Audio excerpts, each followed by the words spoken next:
Instructions. I'm Bob. I'm Josh. And we're back!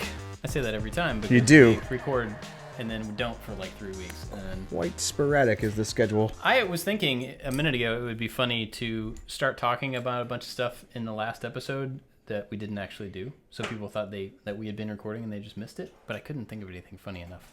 So, like how we went to Mount Rushmore? Oh, yeah, that was awesome. And we recorded live in front of Mount Rushmore. And then that park ranger got bitten by a bear. Yeah, that was crazy. Yep. And Matt Whitman was there. He showed up with like a fish. Yeah, and then he destroyed all those ninjas with that fish that attacked. Yep. And then you ran into the gift shop while the ninja attack happened. That's right. I'm out. Ninjas. Not for me. Yeah. No thanks. Sorry we haven't recorded lately. We actually meant to. We meant to record before Forby showed up. And then we just, I don't know. We just didn't. It's hard to fit things in. It's easy to forget. What are you looking at? Sorry. Can you lower your mic? No, I'm not going to lower my mic. People can't hear me as well. There we go. And we just didn't. And then Forby was here, and we thought, he's coming, so we'll just wait and we'll record while he's here. Yep. And we just didn't. Because we're trying to run a business. Yeah. Which, ironically, we talked about a lot of podcast-specific stuff. Yeah. Like, we had a very, very productive, working group meeting about podcasting in general. But with, actionable steps. It was like, yeah, great, let's do this, dudes. And then we had all 4 microphones sitting up on this table that we're talking at right now. And we didn't use And then we did not. Because our actionable items had nothing to do with the actual podcast that we were trying to record. Yeah.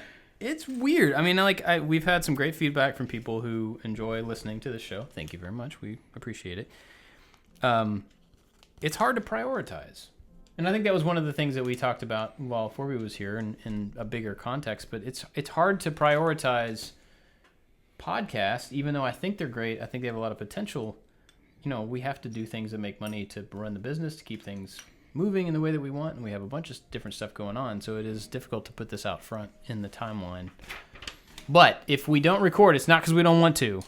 Well, and I think this past month, we tried to set the tone for this podcast that, we're enjoying each other's company, we're doing something that's fun, it's a little break, we can talk about parenting stuff or what have you. Yeah. But this past month, work stuff has been particularly crazy, and it's not things that we can, openly share with everybody because they're sponsor-related.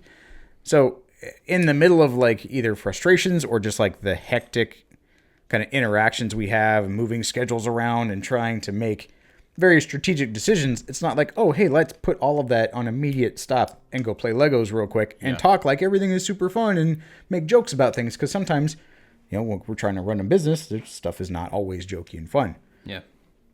And this has been one of those particular months where work has definitely been work. I think right now, today, it's a Thursday. We just put out the video for the porch swing. Finally. I think that has been, in my mind, the thing that's preventing me from taking a nice deep breath was that video. And everything's surrounded. The stuff behind the scenes, it's not important to anybody right now. But not saying that's the reason we haven't been recording, but it has set this weird tone to where every day it's a little bit anxious for things. And in that feeling, there's stuff I've wanted to talk to you about, and I'm oh, that would make a good podcast episode. So we just kind of hold on to it, and then we forget about it. Yeah. Because we're grown-ups. That's what you do now. Just keep it inside. You have awesome working groups and amazing things, and you're what did we do? You remember that time when we were going to save the world and get all rich? Yeah, I don't remember either. But we had it figured out. Yeah. Well, anyway, so that's kind of why we've been absent this time. Last time it was something else, and I don't remember what our reasoning was. But it's legitimate, just it's hard to prioritize. So that's where we're at. So now that we're here, what's been going on? Life stuff. We haven't really talked about parenting things in a long time. I don't guess. No, and I have a topic. Okay, great. That I would like to bring up. It's something that we've danced around and talked mildly about. Let me see. What has been going on? Ooh, should we talk about that one dad thing that I talked to you about? We can, if you want. Because I think... So I will say, in regard to that, people can infer as they would like. there are certain things that would be helpful for us to talk about as dads to other parents. But I do recognize that our children will have access to this podcast in the future. Yep. In fact, one of my kids has already listened to this podcast on their watch, which is cool. The future. That's pretty wild. All on their own. They found it. They looked it up and they listened to some episodes and stuff. And so I think part of the landscape that we live in is being considerate of the future media consumption of our children in regards to what we say. Absolutely. Yeah. So I think in the very cryptic thing that I'm trying to mention, I would speak only about my reaction to the thing to try to seek wisdom from another parent who may have gone through the same thing. Gotcha. Cool. Can we establish that? Sounds good to me. You think we should proceed? That's entirely up to you. Okay. Well, we'll talk about the first thing first. Okay. We got our kids set up with a debit card system through a company called Greenlight. I don't know, it was probably advertised through Instagram. I don't remember where. But it's like think of PayPal, where you can transfer money from your bank to a thing and then spend it. You transfer money from your bank to this account, and for, I think it's like $5 or whatever a month, it has tier packages. You can get up to 5 usable debit cards for your kids. And you can send money to them as they do chores, or you can set up an allowance, however your family chooses to do it. But like, they get their own way to spend money that is legitimately theirs. And I know we've talked in the past with like how to try to get our kids to manage money and attribute like work that they do at home with earning money. Yeah. And so now this helps us. This is something that we found that like so far has worked pretty amazing. I made little charts in our house that have little magnets on them. And as they do all their chores, some of them have specialized tasks and there's like generic tasks. Once they accomplish all those, in the past, it was like, okay, boom, you get paid your $1 a day was our rate to get all of their stuff done. And we had like fake money that my wife uses for homeschooling, and we put them in these little envelopes that were taped to our cabinet so that the kids could see, how much money they had. It was never really that great of a system. It heavily relied on me remembering when to pay them. And it also relied on them when we're out somewhere to know how much money they had. And then I have to use my card to like buy the thing, and then I just take it out of the envelope. It's not a great system, but it was a stepping stone. So this thing now, I can just transfer money to, I have my 3 kids. Each one of them have their own separate little page on the app thing. And I can transfer money to them as I need to. It has their balance. You can set up like a general spending, a giving, and a savings, like account. I say account, like a little subset. Mm-hmm. If they have a goal to meet, like they want to buy a video game or a Lego set or whatever, they can type that in and they can decide how much of their money to transfer to these each areas. You can control where they spend. That's kind of cool. Yeah, where they spend their money. So I know your kids get like skin packs for Fortnite and things like that. Like they don't, but we could talk about that. Okay. Well, you can set up like how much money can be spent on video games because every transaction has like a category. But yeah, my son used it the other day. We went to Target and he wanted to buy a movie and he wanted to buy a book and there was something else. I'm like, well, you know how math works and you have your debit card, so that's completely on you. Oh, and don't forget to add 6% sales tax onto that too. And so he got to have his own complete little mental discussion. He weighed the benefits of his transactions and he landed on a decision. He paid for it himself. He put in his PIN number. We talked about what all the little menu options are in the debit card thing. It was neat that I could like watch them level up. I know it's something that we've talked about before, but it was kind of cool. And now at the end of the day before bedtime, we review that chart and then I can just like whoop, whoop, like move money digitally because money's fake now to them. And it just absolves me of the responsibility of having to be their lender. It's kind of great. Well, so that was one of the interesting things to me is that you guys didn't, before this, you didn't pay out in cash, right? You just kind of kept track. We don't have cash. So It was a visual representation of their monetary account, like how much they But have you had to their do the name. accounting for them. Yeah. Yeah. I would take a fake dollar bill and I would put it into a little paper folder, and then they could count on their fingers and toes how many dollars and stuff they have.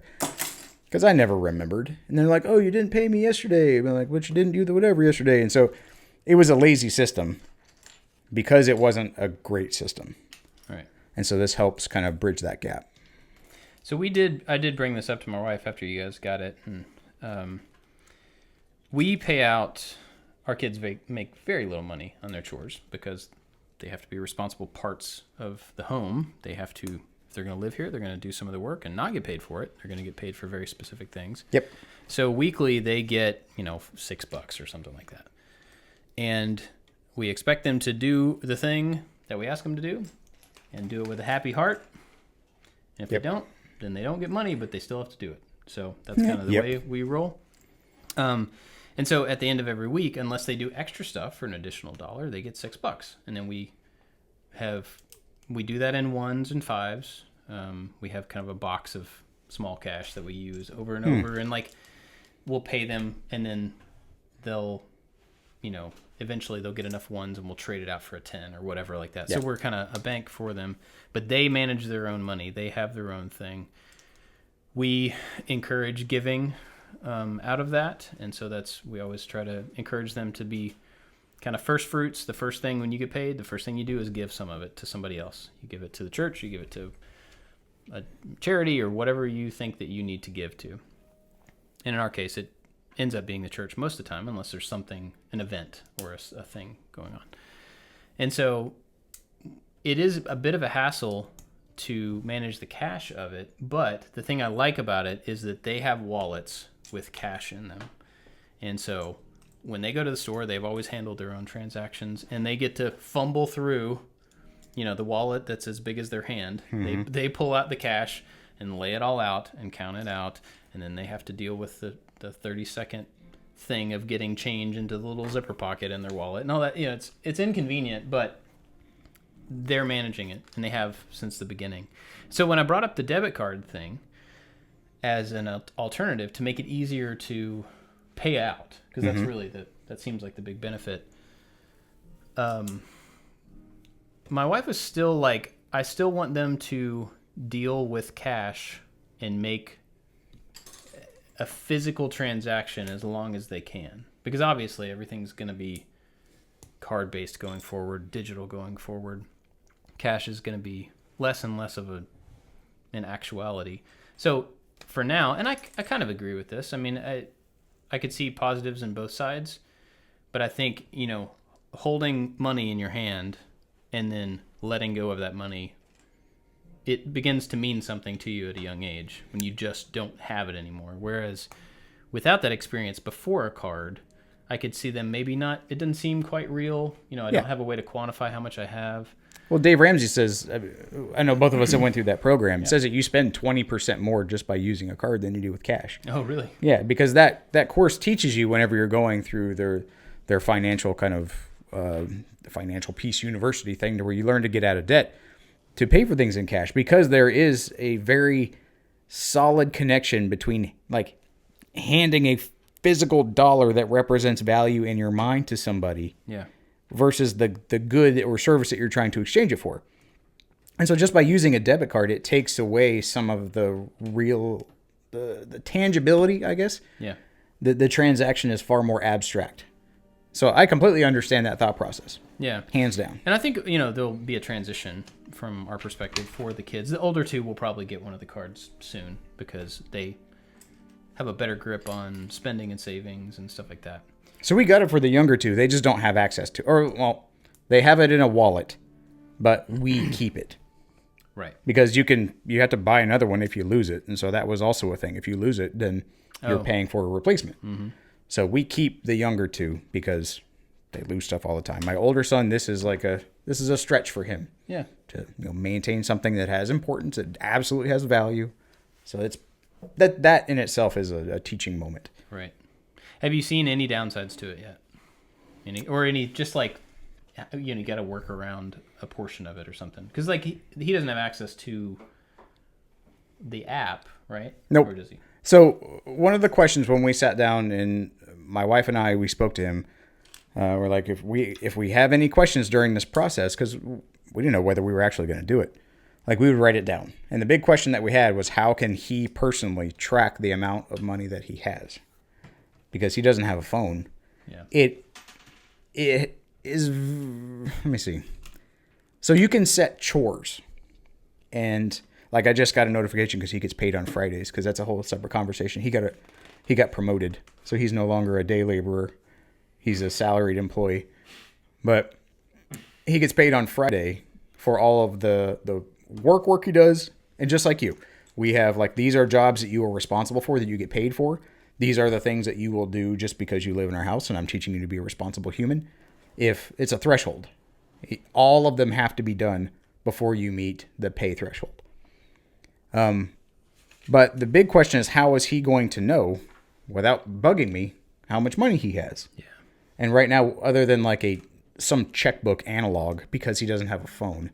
If he had a phone, he could have an app. He could see it himself. The same thing with the chores. If he had an app, he could see the list of chores that I set up for him that are recurring, that he could then check off. And then once he checks them off, I validate them, and then I can pay them. Right. So because my 10-year-old doesn't have a phone, like there is some additional workaround, but like some problem solving to do. But in my mind, I wanted to be completely hands off, to where my wife was like, well, that's not really practical. So if we go out somewhere and they come with us and they have their wallets, like, how much money do I have? She's like, just look on your phone and tell them. I was like, well, when I went to college and I didn't know how much money I had to balance a checkbook. So I wanted them to be responsible to be able to monitor that themselves. But just because of the medium that we work in the future, like it's either a marker board that he would just update, or a physical like check register, because he doesn't have a phone to monitor it himself. Yeah. And then I thought, like, I don't use a check register anymore. I have a budget, and that budget is on my phone and on my computer. Right. Like, so it's the thing about the physical money, I wholeheartedly agree with. I don't have physical money. It's a pain to get physical money. It is. Yeah. It's a pain to have a physical, say pain, the wussiest kind of pain, but like it's less practical to have paper cash, and it's less practical to have a physical check register, because the analogs now are so convenient to use. And so when they're convenient to use, I'm more apt to use them. So it's a motivator and it's an incentive. So for him, that's still the big thing, is how can he track? So right now we've landed on like, okay, if we go out somewhere and you want to know, I will just tell you. Yeah. With the little ones, because they're still on a day rate, whenever we put everybody to bed, and I'm like, okay, did you go check your chore chart? Did you do all of these tasks? And that answer is usually yes. And if not, like, oh, I got to go run and do the thing. And then we're like, okay, we read a book, we say prayers. And I'm like, okay, oh yeah. And you finished it. Your day is done. Here you go. You got paid. And they get more excited about their chores because we're both more involved. I'm able to check up on them, because I realize that one of the downfalls to the fake dollar envelope, whatever system, was just a lack of discipline for all of us. Oh, yeah. My oldest son, he had to do the dishes. And the agreement that he set up with my wife is that he would do everything that needed to go in the dishwasher, and that she would take care of, or I would take care of, like the bigger pots and pans or whatever. And I'm like, well, okay, but like, I don't want to do the dishes. Like, I don't think you understand why I hired you in the first place. There is a perceived pain point, and I want someone else to solve that pain point, so I hire you. If I had to do it, I'll just do it myself and save the money. And so then he got upset that like he thinks that he thought that his day rate of like $1 a day, if he met that threshold, was not adequate. He wanted to get paid more. I'm like, well, if you get paid more, then you're going to do more. So I sat down and we drew up like an employment contract. He had an interview where I'm like, I'm willing to pay you a $10 a week salary, but I want to get like all of the dishes. It doesn't matter. Pots, pans, whatever. They need to be hand washed. Some things go in the dishwasher. I want the dishes done. I don't want to wash another dish. I want your mother to wash another dish. I said, and at the end of the day, I want the dishes done by a time that we designate every night. And I want the clean dishes put away before we go to set the table for dinner the following day. I don't ever want to open my cabinets and like the dishes are not in there. They're in the dishwasher. I go, nope, put them away before this time. And then they will be loaded in the dishwasher by this time. He agreed to it. He was excited about the app. And it's 2 weeks, I think, into this. And he has done all of that stuff every day without complaining. Where he complained a lot before. The iPod helped. I got I don't know if I told you about this. I got an iPod that I fixed up. We took it on vacation. He uses that like I used to use a CD player. In his employment negotiations, I told him that I would download 10 songs of his choice and put them on the iPod as a sign-on bonus, which he was pretty stoked about. What did he pick? He hasn't chosen yet. Oh, okay. But it's there. And I'm like, you can agree to this or you can not agree to this. I was like, but you're not agreeing to this is you don't have to do the dishes, but you still have to do everything else because we're teaching you to be a responsible human and you're not going to live like a slob in my house. I was like, and I'll just pay your brother and he'll have all the money and you'll have none. He's like, hold on, wait, hold on. I'm like, regardless, I have to decide as a person who has a problem how I want to solve that problem. I can either suck it up and do it, which I don't really want to, but I have the ability to do it. Or I can just find somebody else if you're not the right candidate. And so he signed off on the contract, and he has been doing great. It's pretty fantastic. That's cool. We have had pretty good luck with the chore thing overall. So my second oldest son has had a pretty rough year, just in general of it's behavioral stuff. I guess it's pandemic related, being stuck at home related, things kind of being thrown on their head. But one of the, and he's doing well now. But chores became a thing, whereas they used to be, he was the first one done. Mm-hmm. He did the best job. We'd tell him to go take a shower and we'd be like, how did you possibly take a shower that quickly? But completely clean. So he went from being this really fast, really efficient, just I'm going to do whatever and get it done, to being resistant to everything and just dreading like dusting. Like that's like the easiest chore you could possibly have in a room, to be like, here's a duster, touch every surface just run briefly. it around. Like you don't even have to do a good job of just like go around. And instead of doing the thing, he would cry and complain about doing the thing. And so I don't think it was about the chore. It was about just the state of life. So that has improved a lot. And so I don't think that really, like I said, it doesn't have anything to do with the chore specifically. It's more just his attitude. But other than that, like, I feel like we've kind of lucked out with the kids settling into their responsibilities on chores and not complaining about it. I mean, I have a 13, 12, 10, and 8-year-old. And we rarely have to remind them of what they have to do, how well they have to do it, when they have to get it done. It's just become a thing that, I mean, over time, obviously, when they were younger, it was a lot of reminding and all that type of stuff. Yeah. But, now that they're out of school, like I went up for lunch and they were all done with their stuff already for the day. Like they know that the sooner I get it over with, the sooner I'm free, which is really cool. And it hasn't always been that way, but it's nice to have, like, you're part of the house now. You're part of the crew that we live here and we work on it together and we take care of stuff and everybody has responsibilities. And it's not like, boo-hoo, I have to do this thing. Like, no, that's, I guarantee you I have more to do than you do. And I don't complain about it. So, yeah. So we're firm believers that, like, our kids' rooms are their space. Everybody deserves some privacy, some solace. I mean, to a limit. So I give my son goals for his room. I go, these are things that are non-negotiables, just because these are things that will set you up not to be a slob in the future. But if you want to decorate your room or move your room or put your toys, I honest to goodness do not care. I was like, there needs to not be any trash on the floor, because then you're going to start to become a hoarder and think it's okay just to live in trash. And pick the clothes up off the floor. He has a bearded dragon. So I was like, and you're going to take care of that thing because you don't need to live in like the smell of reptile poop everywhere. Yeah. So I walk into his room and I look around. And before I didn't really care. And so cleaning up their room is on their list of tasks, not their payable task, but their threshold tasks.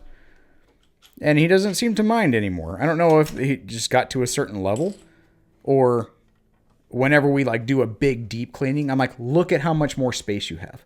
Look at the freedom you have to do stuff in this room. My middle son, who is about to turn 7, like used to freak out about his bedroom because it looks like this huge unbearable task with just like the little tiny things covering everything, little Legos and little pieces of the spiral notebooks. My kids love writing and drawing in notebooks, so when they tear out a page, it has the little slivers of like the whole thing everywhere. Yep. And so I'm like, well, buddy, I'm gonna help you. And we went in and I guided him through like, do you need to keep this or do you need to get rid of this? And we donated stuff and then we threw stuff away, and it was a pretty arduous task, but like at the end, I'm like, look at all of this floor space that you have. You can do so much in here now. And he was really happy. And I'm like, you see how easy it is now to keep your room clean? When over time, like with the trash or with the clothes or whatever, like that stuff is stuff that you become kind of blind to until it becomes overwhelming. I was like, so just police up those little things. Keep up with it. And so now I like go to that chore chart. I'm like, how's your chore chart doing? They're like, good. I did my laundry. My oldest son has to do his own laundry now because our washing machine and stuff that we bought is like the easiest thing in the world to use. He has to push like 2 buttons. And then I get a notification on my phone that his clothes are ready. It's pretty awesome.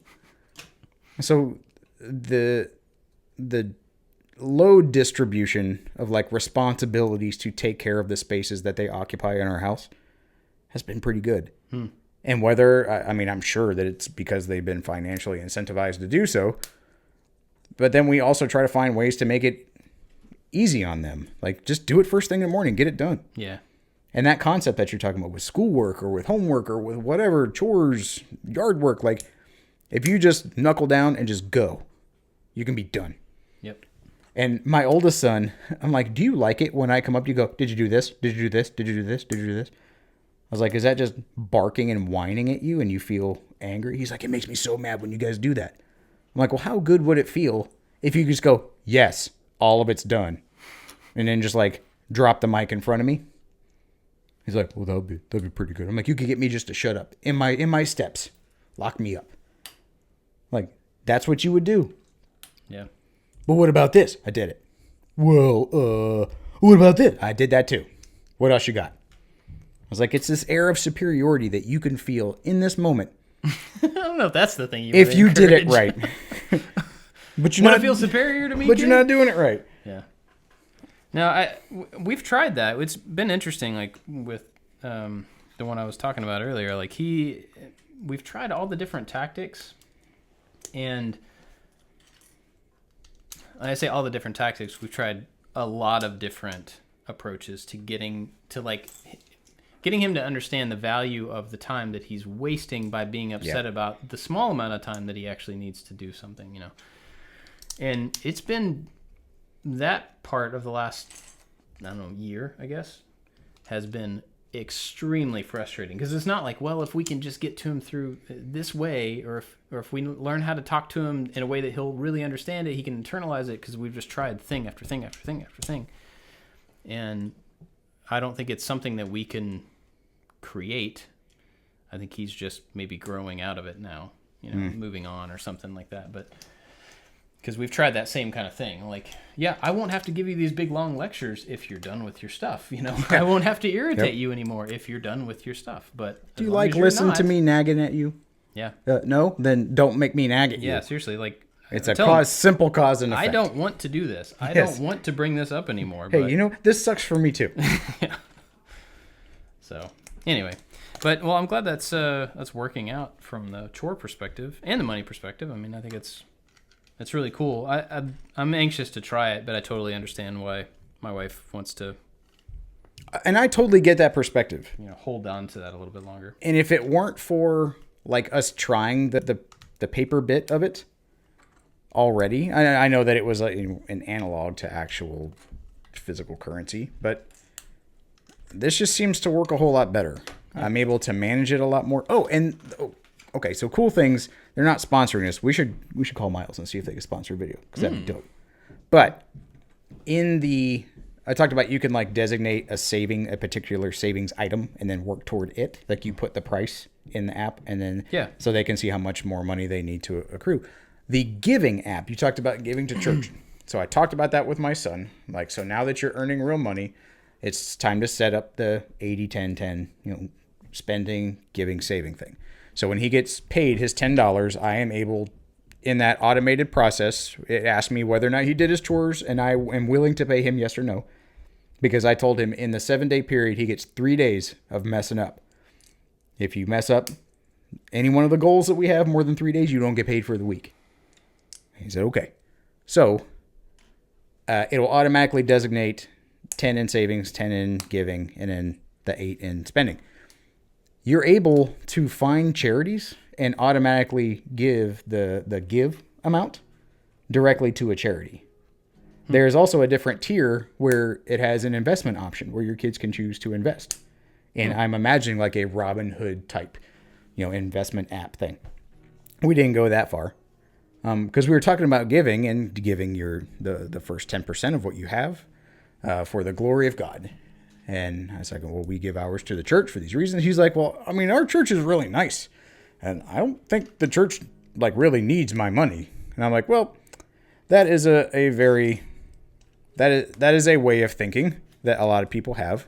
I'm like, okay, but if you feel that way, then how can you use that money for God's glory, to be a blessing to other people? And we have a friend of ours who is doing like a bake sale. I forgot how old her girl is. But anyway, she's saving up money. She's baking things. She's like, oh, I could give the money to her and then she could go to camp and then I get some cookies. I'm like, well, that's a transaction. I was like, that's not being a blessing. You're being a customer. I was like, you could just give her that money so that she could go do this thing that is important to her. You could just be a blessing to her without expecting anything in return. He's like, okay. He's kind of getting it. But I thought it was really cool that app that you can go and search different categories and you can find specific charities. And I told him that like, you can pick whatever you want to do to give to that money or do with that money. Give it to somebody for the glory of God outside of yourself without trying to get any accolades. And so he can choose. And it can just, we talked about every month sitting down and figuring out what he wants to do with his give money. Yeah. But I thought that was a cool feature. That is a cool feature. I will say that I have a little bit of hesitation on, again, not a judgment call at all, just in our own personal, the way we've handled the giving thing, is that we've made sure to give the kids their pay in full, and then the effort of giving from that is on them. I got now you. we're standing there with our hand out, like we're going to put this money right back into the envelope that's going to church with us. Right. But it is up to you to decide to part with your money. And I get that. That has been surprisingly good. Like I would have kind of expected like pushback, like, I don't know if I really want to, and it's like right here in my hand or whatever. But because we're doing like here's your pay, okay, now the first thing you should do, we're not going to tell you you have to, but the first thing you should do is give from it. And since they're getting $6, 10% of that is 60 cents, and they get $6 bills. So we're like, well, You invented a $6 bill? $6 bills. So, we leave it up to them. Like, if you want to cash that out and give 10%, you can. If you want to give more than that, you can. And the cool thing is we haven't started. They have started the habit of like, well, $1, that's cool. That's a little extra. And they do that on their own. And that makes me really happy because it is a thing we encourage. We don't force. But it puts the onus on them to decide, So I guess that might be a thing just to consider, like the effect. And it's the same as like paying with cash, at a store. It has that same effect of like them doing it and seeing the transfer, whether it's to a store or to a give to somebody else or whatever. So I think with the the monthly sit down thing. Again, this is the first time we're actually breaching this this topic and how to practically do it, or allowing him to figure out how he wants to do it. The roof of your Lego house just ripped off like a The second bad story toolbox. has a handle. Anyway, sorry. I'm hoping that the monthly sit down, like, okay, what are you gonna do, allows him to choose. But yeah, I completely agree with the benefits of having that mental transaction of parting with something that you find valuable. Yeah. And by having that transaction purely digital, I think mentally there is a separation. But then I wonder, I guess I'll say never. In my lifetime, I don't imagine that we're going to get rid of paper currency at all. Yeah, I doubt it. But I wonder if just the thought of paper currency and its perceived value is less because people use paper currency less. I don't know. Or does it make it more valuable? I don't know that its value is in question there as much as it's you can more easily like quantize it. Quantize it? Quantify it? Quantify it? That's the word I was looking for. Quantize is not the same thing. So I think especially as a child who doesn't have the experience of having and separating with the thing that you've worked for, like you receive it, you give it, you spend it, you whatever. Without that experience, I think it may be harder to just get a grasp on how much quantity you have, how much quantity your work is causing in your life, how much effect you can have on someone else by giving part of that work to them through the money transaction. And so I don't know that the currency itself, if our perceived value of that currency is changed, but I think the effect that having a physical representation of the work, the hours that you've put into something, I think can have a bigger effect on kids for a while. And then just like us, they understand it. You don't have to carry cash around or have like a mattress full of money or whatever just to prove that you have worked. We didn't talk about that as a possibility. That's true. But Putting all my faith into big banks. It's a weird thing. I mean, like, you want them to learn how to manage their own money, but at the same time, you want to have to teach them what money is. Yeah, like they almost have to understand the profit and loss of life to really. But I think even as an adult, that subject is becoming harder to associate with. I mean, it's a number on a screen. Yeah. And now, I guess being a responsible-ish type human, like the cost of my efforts t-shirt. And the benefit of my efforts is in things that just exist, like the lights on or water out of the tap. So it's hard because the kids talk about like they don't understand where the value of my work, me going to work, me doing a thing. They don't understand that, like, oh, the house just comes with water and comes with lights. Like, this is a thing. We have a home. Right. They don't know anything different. But maybe growing up and, like, we talked about him being paid under the table, because that's what I was like this whole time. You've been a day laborer getting paid under the table. You've been paid in theoretical cash. I was like, you've not had any way to track your money.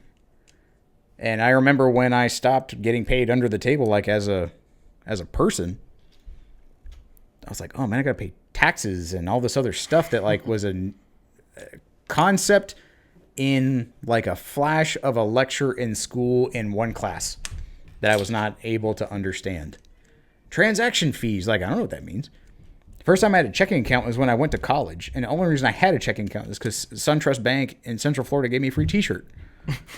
And then I had a credit card for literally the exact same reason. No, I think they had a spaghetti dinner and a free T-shirt, so I got a credit card. Yeah. I didn't really understand what to do with it. I didn't understand how to manage it. My mom's like accounting system for the bills that we had in her house, because of the times that we lived in, like my father was in the Air Force and she was a nurse, and both of them got paid by direct deposit. But my dad was in the Air Force in the times where they had to go to the pay officer and get paid in cash. Huh.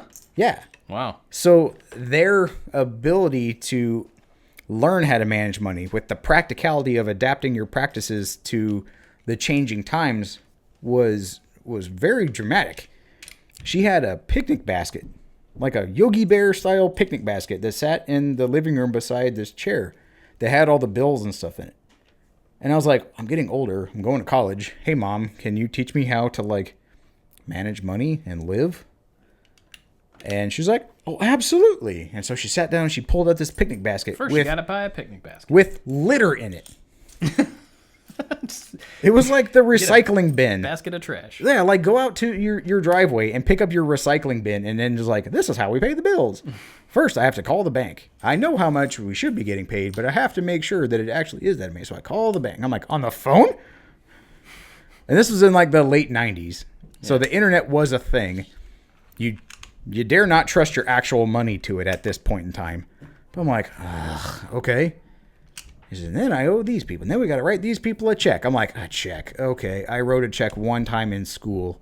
How do I write a check? I don't remember. I don't have checks. I'm like, when do they send you checks? She goes, you don't have a bank account.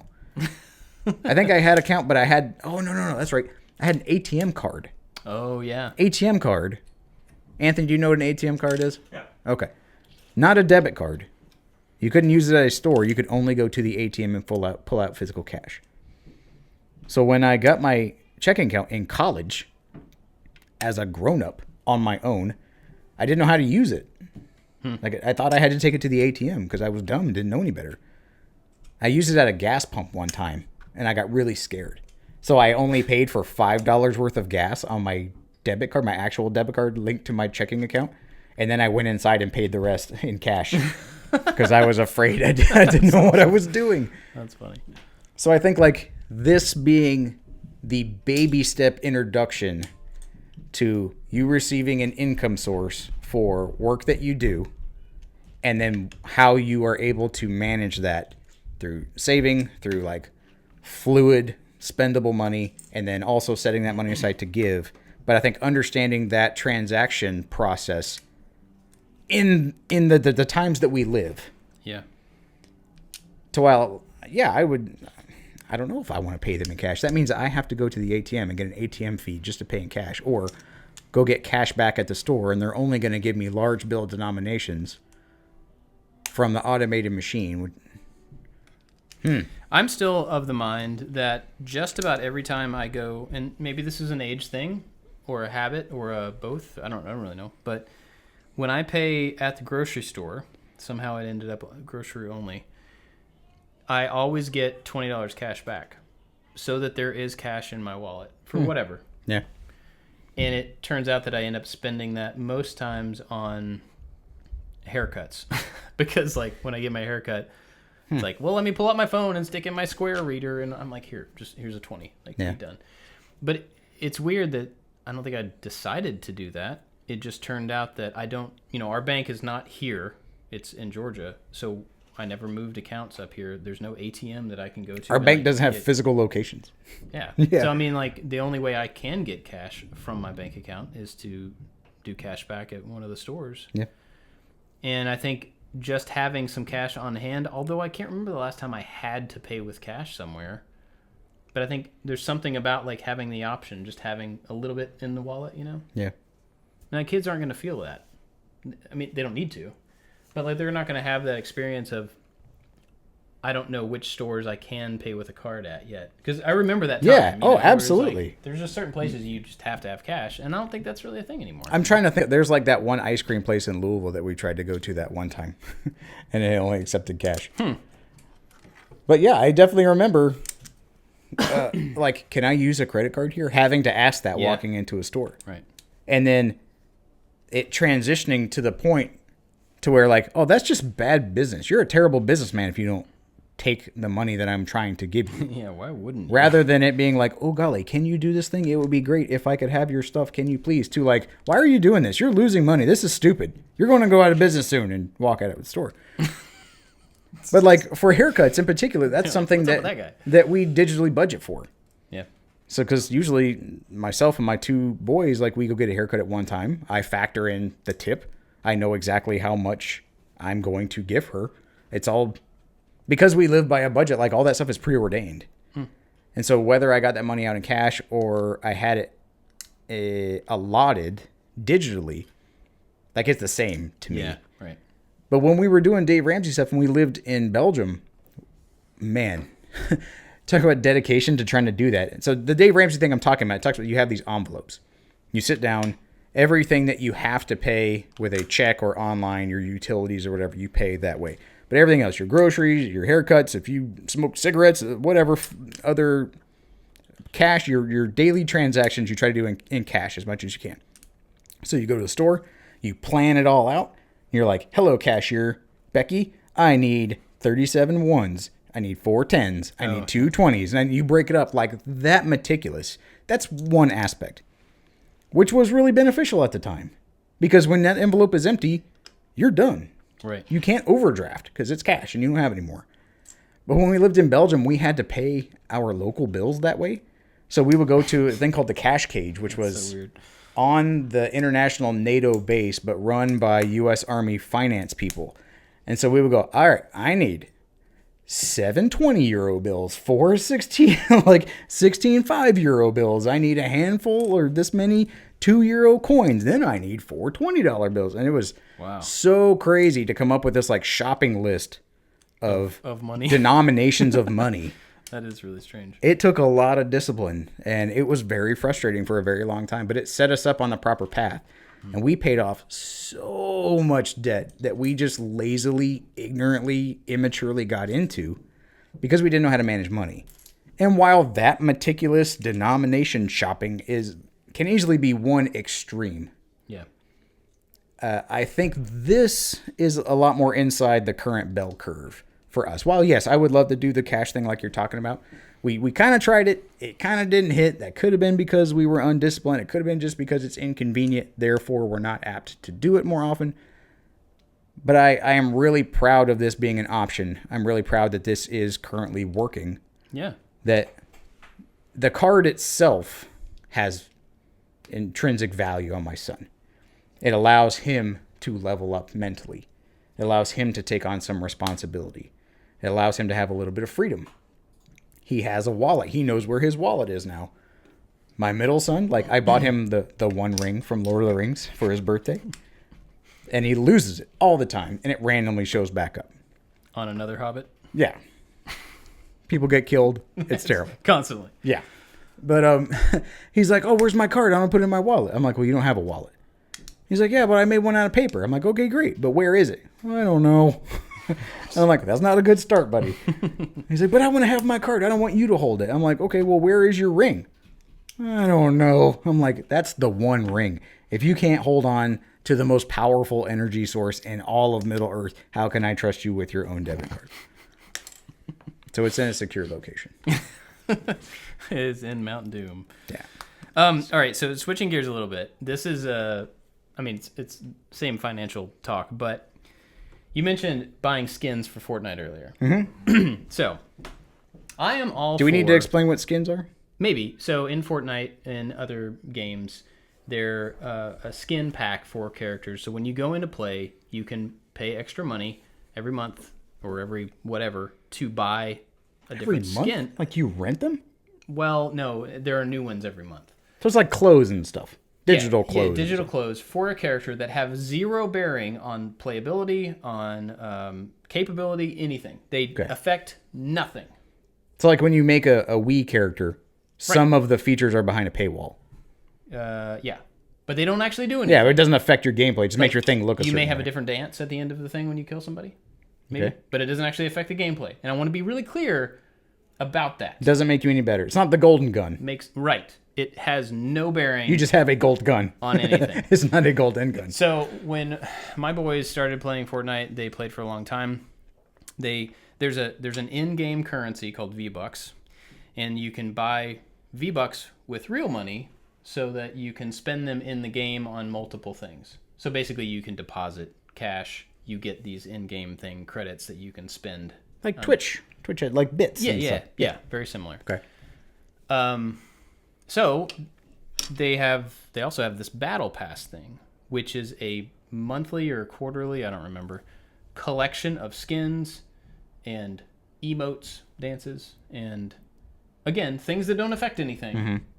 but they're sponsored. So like there was a Mandalorian thing, so you could be the Mandalorian and you get his rifle, which That's cool. works just like every other rifle, but it's the Mandalorians.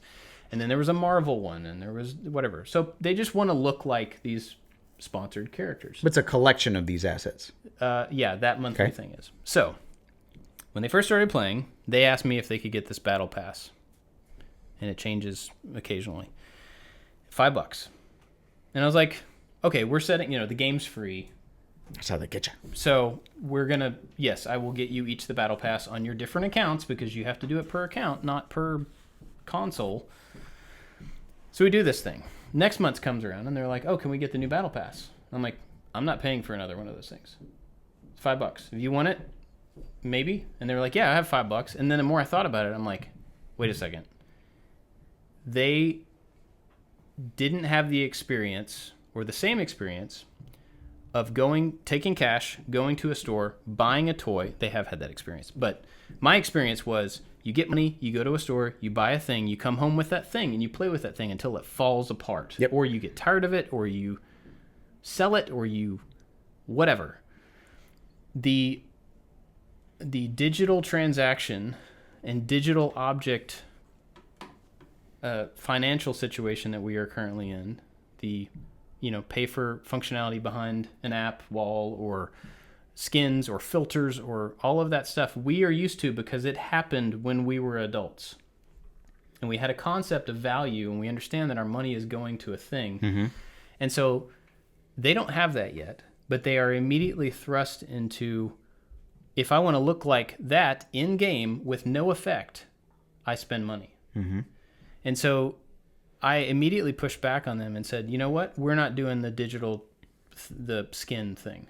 We're just not going to. I understand it's your money, but I am the gatekeeper for how that money gets to a game system. Mm-hmm. And so I'm putting my foot down here, and I'm going to say you are not going to spend money on something that you can't at least take with you somewhere else.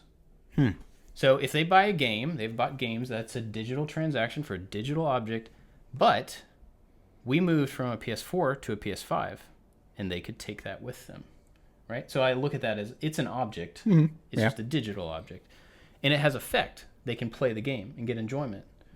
A skin has no effect. It makes them look like something for a minute and a half until they get killed, and then they can put it on the next time they play. I don't know. But it's become like a thing in our house. Where there's some deep, psychological paper that can be written up about this. Yeah, but I think it's a problem. And I don't think it's a problem. I think it has potential to be a problem for a kid growing up in an economy where they're spending money for nothing. And that's the conversation. Maybe I've done the same thing in 1,000 different ways, and I just don't see it. That's absolutely possible, but there's you're not getting an experience. You're not paying for an experience. You're not paying for a leg up. Well, you are paying for an experience, though. No, I disagree. Okay. But you're not paying for increased capability. You're not getting a better gun or higher jumps or faster reaction or better screen or, you know what I mean? You're not like, it just feels like if I were to let them, take your $5 a week and put it into skins, I feel like they may as well just burn it and get the same effect. And it's maybe not... Are they transferable? No. I mean, maybe from system to system. No, I mean between players. No, they're not. So it's not a commodity. No, I think that would even be... You could look at that as an investment. Right. But I don't think it is. And so maybe it's the wrong hill to die on, but I've pushed back really hard on this thing and just said, look, that's not a thing we're going to do. If you want to ask your grandparents for V-Buck cards, because you can buy cards at Target with V-Bucks on them. If you want that for your birthday, you can put the code in and spend it however you want on skins. That's great, but you're doing work every week to get money. And if you take that money and you turn it around and spend it on something that has no... effect is the thing that keeps coming back to I can't think of a better way to say it, but I don't know. Am I wrong there? So now that I'm a parent, I'm able to look back at my parents' decision making and relate more. So 2 of your kids are in middle school right now, and I do not take your children as ones that would bow to like peer pressure, especially for really vain things like clothes or shoes or whatever. Like Right. there was like a status type symbol. I think we've talked about it.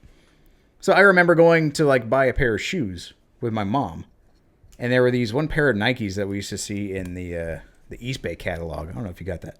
Oh, doesn't sound familiar. Yeah, it's a magazine that has like shoes and crap in it. So I remember like, oh mom, these are the Jerome Bettis pair of Nikes. That these shoes are usually like $180, and they were on sale for like $80, $75 or $80. I remember like way more. The sale price was way more than my mom was willing to pay for shoes for me, regardless.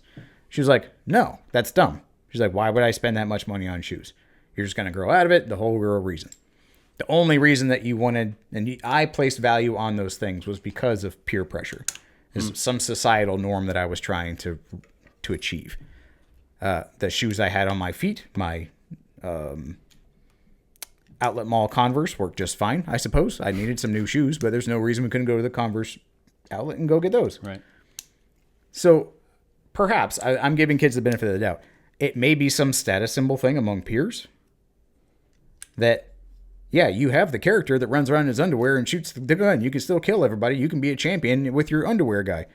Or you want one that looks like the Mandalorian is going to cost you money. Like the only, I say the experience. I think you pay for the experience. The value in that experience for you as a parent or me as a parent to them as a kid, I think is wildly different. In the same light that the shoes conversation was to my mom. She did not understand the intrinsic value or the societal value that those particular or that status of shoe had versus my outlet mall Converse. Mm-hmm. She didn't get it. She was resistant to it, and then I explained it to her, and eventually she bowed and she got them for me, which was great. They did not fit like at all. They were way too big.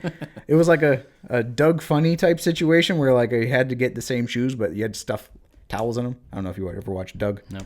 Anyway, she did not get the transaction. To her, it was a financial loss to do this thing. And in my mind, even though it wasn't my money, and it probably would have been different if it was my money, the value extended beyond a monetary transaction. Now, I don't know if that's right. the way for the kids. I don't know if there's some kind of peer pressure or societal norms that they're trying to go to, or if it's just like, oh, neat, I want to play as a Mandalorian, which on some like nerdy level, like, oh, that sounds cool. Yeah. But I'm not into that game. I don't invest. I mean, it's the same as these Legos. But Bob, like Go Blocks are way cheaper though. Yeah.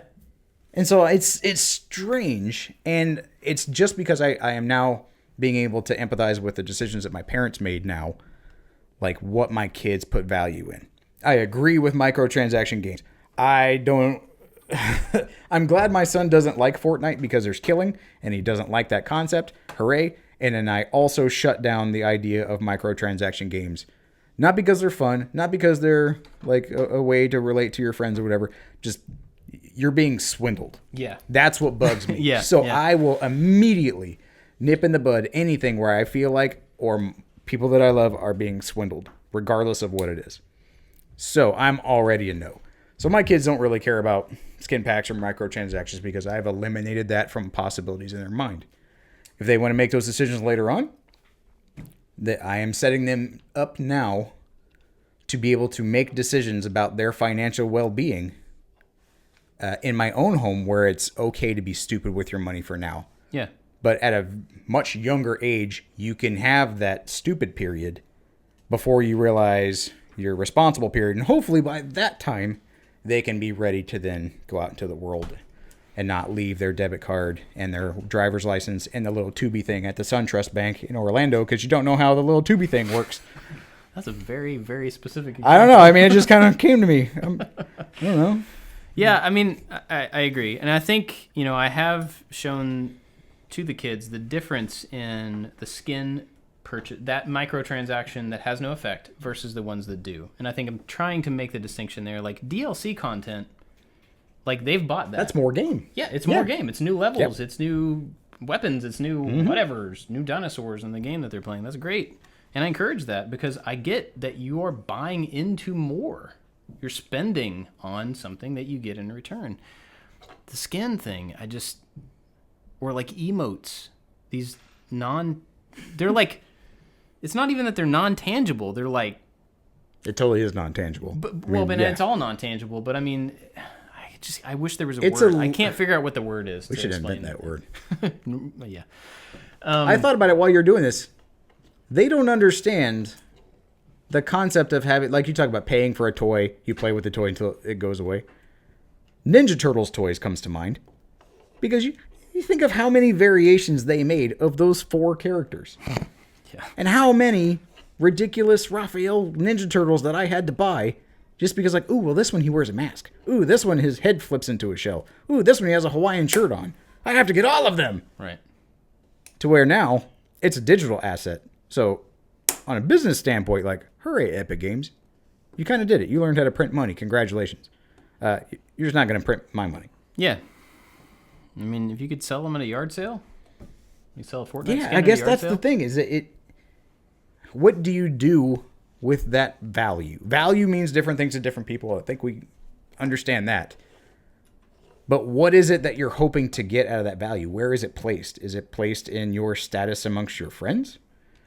Because then it would be a conversation about reshifting that value statement. And like, well, how about you just get a better gun? That way you can murder them in their face and you can stand over them and reign supreme. In-game. In-game. Wouldn't it be great if you just like murked the Mandalorian in his face and then you just stood there $5 richer and triumphant? Okay, well, see, that's another point. That's a good thing. So when they were asking me about these skins, they're like, yeah, it's Deadpool, man. I'm like, okay, so You can still suck as Deadpool. it's like that's not going to make you any better. Yeah. But think about if you go into game in the default skin, like you log into game, you don't change a single thing. You go in and you just annihilate everybody in the game with the noob skin. Yep. How awesome is that? Yep. And they were like, oh yeah. I'm like, I mean, wouldn't you feel cooler that than like, yeah, I got killed as the second person of 100, but I had the Deadpool skin. I would then, yes, claim it like that. You can rack up other skins as trophies. Yeah.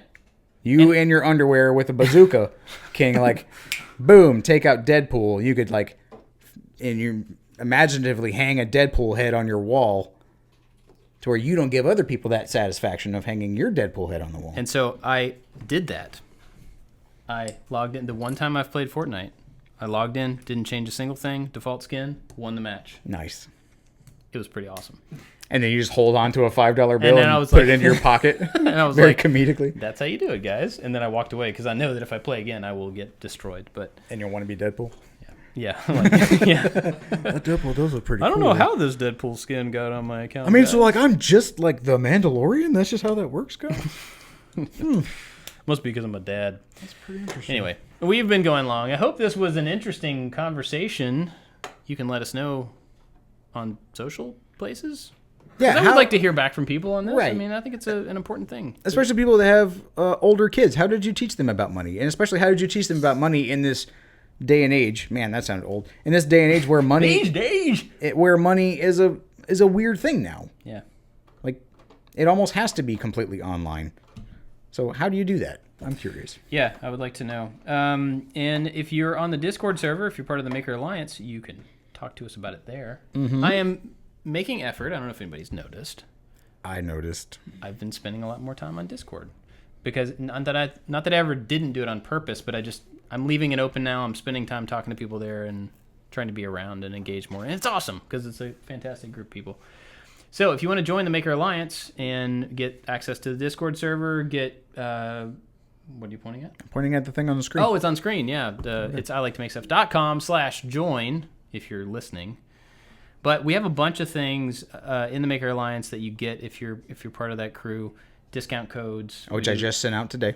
Oh, great. We do a monthly video hangout. Big group of cool people. Talk for an hour or so, and then I go have dinner, and then they talk for another 2 hours or so. It's pretty fantastic. But there's a bunch of stuff. It's great. Go check it out if you want to. Where can people find you? On Instagram at Josh_MakeStuff, where currently we are diving into the science of hot dog bun slicing. He's not joking. You may make a silly face at your radio right now. But radio. Shut up. Thanks for listening to this show on AM Radio. We appreciate it. You On can find WKPP Cincinnati. all of us at I Like to Make Stuff on all the stuff. We will be back soon, I promise. Dang! We almost forgot the thing we had to do. I was just thinking that. Good call. You- I'm almost done. Messed up. Are you Sorry. going to do it? So there's a thing. You have to Set it up. Okay. I don't know. Do I give it away? I'll do it. You do it. Okay. We got a thing. Special thing. Secret thing. Father's Day is coming up on the 20th of this month. We have partnered with the Home Depot, the store with all the tools, and they have given us stuff to give away to people. Like a significant amount. Right? Of stuff. It's great, and I'm kind of jealous that I have to read the fine print to see if I'm actually able to enter this drawing because I won it. I don't think you can. It's 3 gift cards. There's $1,000 and then 2 $500 gift cards available to the winner. Anybody that can win this thing. And they were just like, give it away. Yeah. We don't care how you do it. Give it away. It's Father's Day. People are working on stuff. So you guys should give them money to come buy stuff at our place. And we said, okay, you got cool stuff at your place. So we said, sure, that sounds great.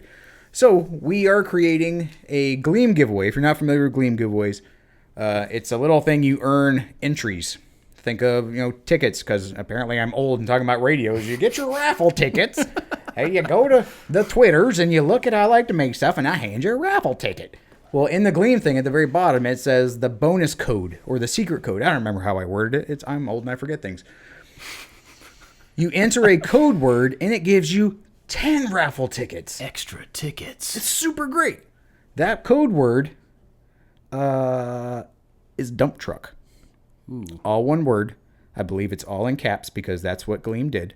If you enter the code dump truck, no space, is it a compound word or 2 words? I don't know. That's not what this conversation's about. Enter dump truck with no spaces in it, and you get yourself 10 free raffle tickets. I think altogether there's numerous. I don't remember how many. It's no effort for you to do all the things on that list. For real. At all. To be in the running to get a whole bunch of free money to spend on tools. So do it, because one of them is subscribed to this podcast. And to you be get honest, it doesn't 5 really do raffle much for tickets. us. It's like, we get It raises awareness. Just Yeah. like go to the stuff so that Yeah. if we get random passerby looky-loos who are not subscribed to all of the things, it just lets them know. It gains visibility to all the stuff that we have. It's a marketing tool. Yeah. So we are hoping to reward those people that collect all of the little... Raffle tickets. Sure, but it's like a scavenger hunt. Yeah. This scavenger hunt, it's nothing. Just go to the thing. You win It's your easy. raffle tickets. We pick a name. Maybe it's you. Maybe it's not. Maybe it's me. Probably will be. I don't think so. And then you win what I don't spend at Home Depot. Yeah. Win, win, win. It won't be Josh, so that puts you in a better position to win. So, thank you for listening, and we will catch you next time. Oh, but you can find me on Instagram at Josh_makes stuff. That's You what said that already. Oh, okay. The giveaway thing will be the next week or so. It's before Father's Day. Check out Instagram Yeah. for the link. Yeah. Dump truck. Dump truck. Can my dad win?